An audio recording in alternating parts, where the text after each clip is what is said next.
ามแลตะเวนแดงลับดงตึกสูงใจลอยอยู่ในเมืองกรุงไปถึงทิวทุ่งท้องนาคือทอดแม่พ่อสำบายบ่น้อยามลูกจากมา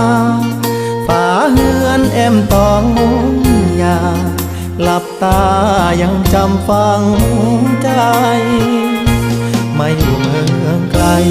บ่อุ่นใจคืออยู่บ้านเฮาหาปลาหน้าหวานเกี่ยวข้าวของขึ้นเหล่าลาบขมต้มไก่หนาวหมอกจางจางไอดินกลิ่นฟางยังค้างในใจหอมเอ่ยหอมกลิ่นเข้ามาน้ำตาสิไหลย้ำคือทอดบ้าน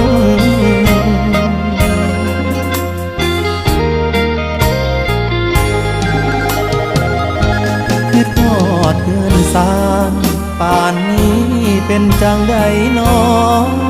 ขอเพิ่นไว้ก่อนเด้อพ่อมีท่อกสกองทุนหมู่บ้านยังหาบ่ได้ค่าแรงจากนายใช้วันต่อวัน